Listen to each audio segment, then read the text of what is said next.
যখন এই পৃথিবীতে মানুষের কোনো অস্তিত্বই ছিল না, তখন একদিন আল্লাহ রাব্বুল আলামিন সমস্ত ফেরেশতাদের আরশে আজিমের নিকটে সমবেত হওয়ার নির্দেশ দিলেন। হুকুম পাওয়া মাত্র অসংখ্য ফেরেশতা সেই নির্দিষ্ট স্থানে হাজির হল। তখন আল্লাহ তাআলা তাদের উদ্দেশ্যে বললেন, আমি পৃথিবীতে আমার একজন প্রতিনিধি প্রেরণ করতে চাই।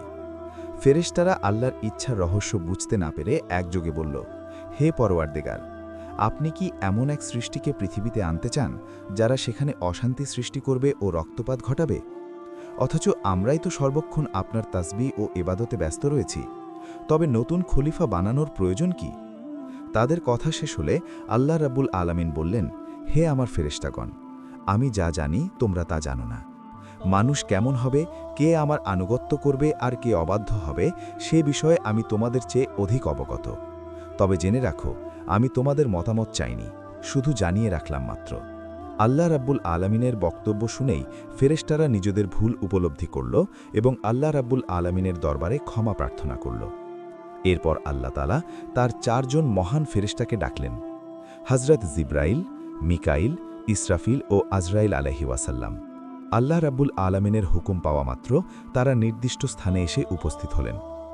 আল্লাহ প্রথমে হযরত জিবরাইল আলাইহিস সালামকে আদেশ দিলেন, হে জিবরাইল, তুমি পৃথিবীতে যাও এবং সেখান থেকে এক মুঠো মাটি নিয়ে এসো, যে মাটি দিয়ে আমি আমার খলিফাকে সৃষ্টি করব। হযরত জিবরাইল আলাইহিস সালাম পৃথিবীতে এসে জমিন থেকে মাটি নিতে উদ্যত হলে মাটি আর্তনাদ করে বলল, হে জিবরাইল, তুমি আমাকে কোথায় নিয়ে যাচ্ছ? তিনি বললেন, আমি তোমাকে আল্লাহর কাছে নিয়ে যাচ্ছি। আল্লাহ রাব্বুল আলামিন মাটি দিয়ে এমন একটি মাখলুক সৃষ্টি করবেন যারা এই পৃথিবীতে আল্লাহর প্রতিনিধি হবে। কিন্তু মাটি তখন কাঁদতে কাঁদতে বলল, ভাই জিবরাইল, তুমি আমাকে নিও না, আমাকে রেখে দাও, কারণ আমাকে দিয়ে আল্লাহ তাআলা যাদের সৃষ্টি করবেন তারা আল্লাহ তাআলার নাফরমানিতে লিপ্ত হবে, যার কারণে আল্লাহ রাব্বুল আলামিন তাদেরকে শাস্তি ভোগ করাবেন। অথচ আমি যদি তাদের শরীরে থাকি তাহলে সে আযাব আমাকেই ভোগ করতে হবে। অথচ আল্লাহ রাব্বুল আলামিনের আযাব ভোগ করার মতো শক্তি এবং সাহস কোনোটাই আমার মধ্যে নেই। অতএব তুমি এই বিষয়ে আল্লাহ তাআলার নিকট আমার পক্ষ থেকে ক্ষমা প্রার্থনা করবে। মাটির এই আর্তনাদ শুনে জিবরাইল আলাইহিস সালাম খালি হাতে আল্লাহর দরবারে ফিরে গেলেন এবং আল্লাহ তাআলার নিকট গিয়ে মাটির আর্তনাদ ও তার অক্ষমতা প্রকাশ করলেন। এরপর আল্লাহ তাআলা হযরত মিকাইল আলাইহিস সালামকে পৃথিবীতে প্রেরণ করলেন এবং বললেন, হে মিকাইল, তুমি আমার প্রতিনিধি তৈরি করার জন্য যে মাটির প্রয়োজন, পৃথিবী থেকে সেই মাটি তুলে নিয়ে এসো। হযরত মিকাইল আলাইহিস সালাম পৃথিবীতে আসার পর মাটির আর্তনাদ ও কাকুতি মিনতির কারণে তিনিও খালি হাতে আল্লাহ তাআলার দরবারে ফিরে আসেন। এভাবে হযরত ইসরাফিল আলাইহিস সালামও তিনিও ফেরত গেলেন। এভাবে করে 3 জন ফেরেশতা খালি হাতে ফেরত গেলেন। অবশেষে আল্লাহ রাব্বুল আলামিন হযরত আজরাইলকে পৃথিবীতে প্রেরণ করলেন। হযরত আজরাইল আলাইহিস সালাম পৃথিবীতে আসার পর মাটি যখন হযরত আজরাইল আলাইহিস সালামকে কাকুতি মিনতি করে বলা শুরু করল, তার কথার জবাবে হযরত আজরাইল আলাইহিস সালাম বললেন, হে মাটি, আমি তোমার কথায় কখনোই ফেরত যাব না, কেননা আল্লাহ তো আমাকে হুকুম করেছেন, আর আমি আল্লাহ তাআলার আদেশ অবশ্যই পালন করব। এই কথা বলে তিনি পৃথিবী থেকে মাটি উত্তোলন করলেন এবং আল্লাহ তাআলার দরবারে ফিরে গেলেন। আল্লাহ তাকে সন্তুষ্ট মনে বললেন, হে আজরাইল, তুমি যেহেতু আমার হুকুম পালন করেছ, তাই আমি তোমাকে একটি বিশেষ দায়িত্ব দিচ্ছি, মানবজাতির রূহ কবজ করার দায়িত্ব। আজরাইল আলাইহিস সালাম বললেন, হে আল্লাহ, আমি যদি মানুষের জান কবজ করি তাহলে তার পরিবারের লোক আমাকে দোষারোপ করবে। আল্লাহ উত্তরে বললেন, তুমি চিন্তা করো না, আমি প্রতিটি মৃত্যুর জন্য আলাদা কারণ সৃষ্টি করব। কেউ অসুস্থতায় মরবে, কেউ দুর্ঘটনায়, কেউ বার্ধক্যের ফলে মারা যাবে, মানুষ তোমাকে দোষ দেবে না। তখন হযরত আজরাইল আলাইহিস সালাম আল্লাহ তাআলার কথায় আশ্বস্ত হলেন। এরপর ফেরেশতারা আল্লাহ তাআলার নির্দেশে মক্কার নিকটবর্তী এক পাহাড়ের উপর সেই মাটি রেখে দিলেন। সেই মাটির অংশ বৃষ্টিতে ভিজল এবং রোদে শুকালো। এভাবে কয়েক বছর অতিবাহিত হওয়ার পর আল্লাহ তাআলার কুদরতি কারিশমায় হযরত আদম আলাইহিস সালামের দেহের আকৃতি গঠিত হল।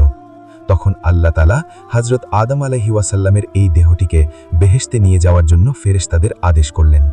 হুকুম পাওয়া মাত্র ফেরেশতারা ওই দেহটিকে বেহেশতের দিকে নিয়ে চললেন। অতঃপর বেহেশতে পৌঁছার পর সেই দেহটিকে দীর্ঘদিন আত্মাবিহীন অবস্থায় বেহেশতে রেখে দিলেন। এদিকে দলে দলে ফেরেশতা এসে মূর্তিরূপী হযরত আদম আলাইহিস সালামের নিথর দেহকে মাঝে মাঝেই এসে দেখে যেত এবং আল্লাহ তাআলার দরবারে শুকরিয়া আদায় করত এবং খুশি প্রকাশ করত এবং বলাবলি করত, এটাই সেই দেহ, এই হবে আল্লাহর পক্ষ থেকে খলিফা। পৃথিবীতে তিনি আল্লাহর হুকুমকে বাস্তবায়ন করবেন। ফেরেশতাদের এই সব কথা শুনে ফেরেশতাদের সর্দার আজাজিল, যিনি তখনও শয়তান হয়নি, সব সময় বিদ্রুপের হাসি হাসত এবং এই মৃতদেহটি নিয়ে সে সব সময় ঠাট্টা বিদ্রুপ করত। সে যেহেতু ফেরেশতাদের সর্দার ছিলেন, এজন্য অন্য ফেরেশতারা তাকে কিছু বলার সাহস পেত না। এরপর আল্লাহ রাব্বুল আলামিন ফেরেশতাদের মধ্যে থেকে হযরত জিবরাইল, মিকাইল, ইসরাফিল ও আজরাইল আলাইহি ওয়াসাল্লামকে আদেশ করলেন, হে আমার ফেরেশতাগণ, তোমরা আরশে আজিমে যাও এবং সেখান থেকে আদম আলাইহি ওয়াসাল্লামের রূহটা এনে তার শরীরের মধ্যে পতিত করে দাও। ফেরেশতাগণ আল্লাহ তাআলার পক্ষ থেকে আদেশ পাওয়া মাত্র হযরত আদম আলাইহি ওয়াসাল্লামের রূহ মোবারককে মূল্যবান হীরা জহরতের পাত্রে করে আদম আলাইহি ওয়াসাল্লামের দেহের নিকট উপস্থিত হলেন। সেই সময় আসমানের সকল ফেরেশতাগণ আনন্দে মাতোয়ারা হয়ে গেল এবং সেই অনুষ্ঠানে সকল ফেরেশতা অংশগ্রহণ করল। কিন্তু আজাজিল ফেরেশতা ওরফে ইবলিস আল্লাহর এই কাজে সন্তুষ্ট নয়। এরপর আল্লাহ তাআলা হযরত আদম আলাইহি ওয়াসাল্লামের রূহকে তার শরীরে প্রবিষ্ট হতে বললেন। এরপর উক্ত রূহকে হযরত আদম আলাইহি ওয়াসাল্লামের দেহে পতিত করে দেওয়া হলো। যখন হযরত আদম আলাইহি ওয়াসাল্লামের দেহে রূহ পতিত হলো, তখন সাথে সাথে হযরত আদম আলাইহি ওয়াসাল্লাম তার দেহের সকল অঙ্গে কার্যকারিতা পরিপূর্ণভাবে লাভ করতে লাগলেন এবং তিনি আস্তে আস্তে উঠে বসলেন। বসার সাথে সাথে হযরত আদম আলাইহি ওয়াসাল্লাম একটি হাঁচি দিলেন এবং নিজ থেকে পাঠ করলেন আলহামদুলিল্লাহ। আল্লাহ রাব্বুল আলামিন অত্যন্ত খুশি হলেন। অতঃপর হযরত আদম আলাইহি ওয়াসাল্লাম নিজ অস্তিত্ব লাভের শুকরিয়া হিসাবে 2 রাকাত নামাজ আদায় করলেন। হযরত আদম আলাইহি ওয়াসাল্লামের নামাজ শেষ হওয়ার পরে তার জন্য সেখানে মণিমুক্তার স্বর্ণ রূপক দ্বারা আবৃত অতি সুন্দর একখানা সিংহাসন আনায়ন করা হলো।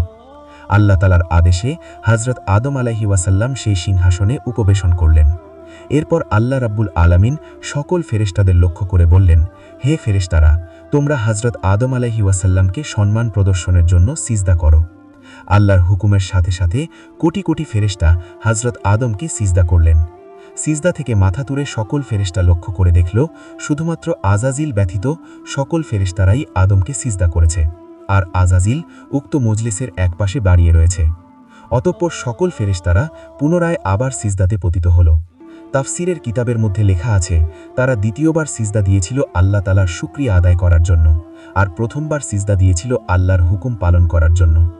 অতঃপর আল্লাহ তাআলা আজাজিলকে লক্ষ্য করে বললেন, আজাজিল, তুমি কি করে আমার হুকুমকে অমান্য করলে? তখন আজাজিল বলল, আপনি আদমকে সৃষ্টি করেছেন সাধারণ মাটি দ্বারা, আর আমাকে সৃষ্টি করেছেন আগুন দ্বারা। আগুনের স্বভাব সে সব সময় উপরের দিকে থাকে, আর মাটির স্বভাব সে সব সময় নিচের দিকে থাকে। যদি প্রয়োজন হয় সে আমাকে সিজদা করবে, কারণ আমি আগুনের তৈরি। আমি কেন মাটির তৈরি আদমকে সিজদা করতে যাব? সে যখন এইভাবে আল্লাহ তাআলাকে যুক্তি দেখালো, তখন আল্লাহ তাআলা রাগান্বিত হয়ে তাকে লক্ষ্য করে বললেন, হে নাফরমান, তুই এখান থেকে বের হয়ে যা। তুই আমার আদেশ অমান্য করার কারণে আজ থেকে চির অভিশপ্ত হয়ে গেলি। আল্লাহ তাআলার এই হুকুমের সাথে সাথে আজাজিল ফেরেশতা ইবলিস শয়তানে পরিণত হয়ে গেল। আল্লাহ তাআলা যখন তাকে অভিশপ্ত করলেন এবং জান্নাত থেকে বিতাড়িত করলেন, তখন শয়তান বলে উঠল, হে মেহেরবান খোদা, আমি 6 লক্ষ বছর যাবৎ আপনার ইবাদত বন্দেগী করেছি এবং ফেরেশতাগণকে বিভিন্ন প্রশিক্ষণ দিয়েছি। অতএব আমার সমস্ত ইবাদত এবং সমস্ত খেদমতের উসিলায় আমি আপনার নিকট কয়েকটা জিনিস চাচ্ছি। মেহেরবানি করে আপনি আমাকে তা প্রদান করবেন। আল্লাহ রাব্বুল আলামিন তাকে বললেন, তুমি আমার নিকট কি চাও? তখন শয়তান বলল, হে মেহেরবান খোদা, আপনি অন্তত আমাকে কিয়ামত পর্যন্ত হায়াত প্রদান করুন। আল্লাহ বলেন, আমি তোমাকে কিয়ামত পর্যন্ত হায়াত দিয়ে দিলাম। তখন ইবলিস আবার আল্লাহ তাআলাকে লক্ষ্য করে বলল, হে মালিক, আজ যেই বনি আদমের কারণে আমি জান্নাত থেকে বিতাড়িত হইলাম, সেই বনি আদমের শিরায় শিরায় প্রবেশ করে তাদেরকে ওয়াসওয়াসা দেওয়ার মতো ক্ষমতা আমাকে প্রদান করুন। আল্লাহ তাআলা বললেন, তোমাকে তাও প্রদান করা হলো। তবে তুমি শুনে রাখো হে শয়তান, তুমি আমার বান্দাদেরকে যতই ধোঁকা দিয়ে গুনাহের কাজ করাও না কেন, যদি আমার বান্দাগণ অনুতপ্ত হয়ে আমার নিকট তওবা করে, তবে আমি তাদের সকল অপরাধকে ক্ষমা করে দেব। এর পাশাপাশি যারা আমার প্রকৃত বান্দা, সেই সমস্ত বান্দাদের ক্ষতি তুমি কখনোই করতে পারবে না। আল্লাহ রাব্বুল আলামিনের সাথে সকল কথাবার্তা শেষ হওয়ার পর শয়তানকে জান্নাত থেকে বিতাড়িত করে দেওয়া হলো। অতপর হযরত আদম আলাইহিসসালামের সিংহাসনখানি আল্লাহ তাআলার আদেশক্রমে জান্নাতুল ফিরদাউসে নিয়ে যাওয়া হলো। সেখানে হযরত আদম আলাইহিসসালামকে পরিপূর্ণ মাত্রায় স্বাধীনভাবে চলাফেরা করা এবং সকল নাজ নেয়ামত উপভোগ করার অধিকার দেওয়া হলো। কিন্তু হযরত আদম আলাইহিসসালামের মন কোনো দিকেই আকৃষ্ট হলো না। শুধুমাত্র ইবাদত বন্দেগী এবং নীরবে বসে বসে তিনি দিন পার করতেন। কিন্তু প্রাণীজগতের চিরাচরিত স্বভাব থেকে তিনি মুক্ত থাকতে পারলেন না। তিনি বেহেশতের অসীম নেয়ামতের মধ্যে থেকেও সঙ্গী সাথীর অভাব বোধ করতে লাগলেন। তাই তিনি আনন্দহীনভাবে জীবনযাপন করতে লাগলেন। এদিকে আল্লাহ তাআলা এই বিষয়টি অবগত হয়ে হজরত জিব্রাইল আলাইসাল্লামকে হজরত আদম আলাইসাল্লামের নিকট প্রেরণ করলেন। হজরত জিব্রাইল আলাইসাল্লাম হজরত আদম আলাইসাল্লামের নিকট গিয়ে তাকে লক্ষ্য করে বললেন, হে ভাই আদম, বেহেশতি আপনার কেমন লাগছে? উত্তরে হজরত আদম আলাইসাল্লাম বললেন, ভাই জিব্রাইল, সবই ভালো লাগে, চতুর্দিকে তৃপ্তিকর পরিবেশ, এই সব কিছুই প্রশংসার যোগ্য। তবু প্রাণে যেন কিসের এক অভাব অনুভব করছি, যা আমি আপনাকে বুঝিয়ে বলতে পারছি না।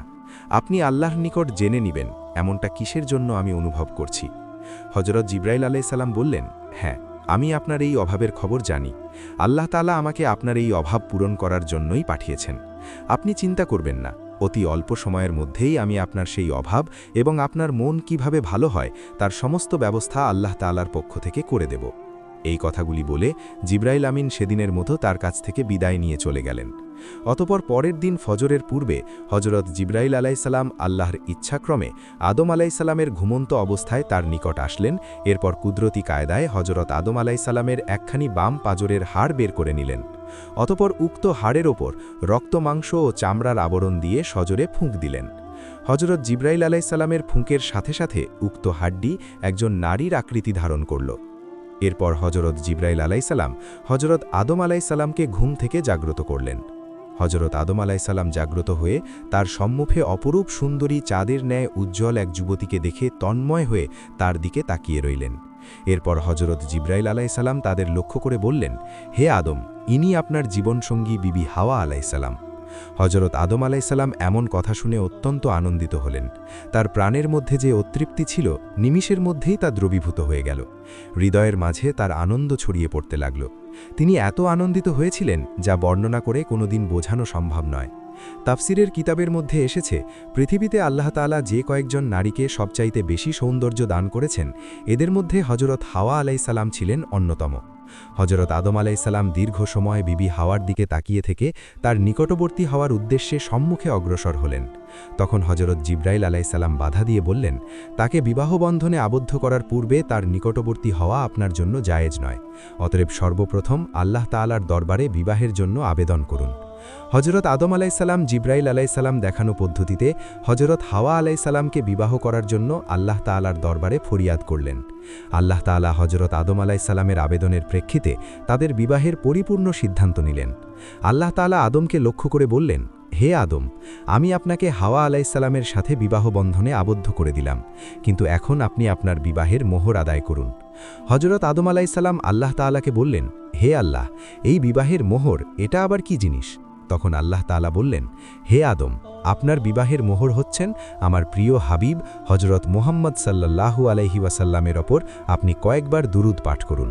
আর এর মাধ্যমে আদম ও হাওয়া আলাইহিসসালামের বিবাহের কাজ সম্পূর্ণ হয়ে গেল। বিবাহের কাজ সম্পূর্ণ হওয়ার পর আল্লাহ তাআলা হজরত আদম ও হাওয়া আলাইহিসসালামকে পরম আনন্দের সাথে বেহেশতে বসবাসের সুযোগ করে দিলেন।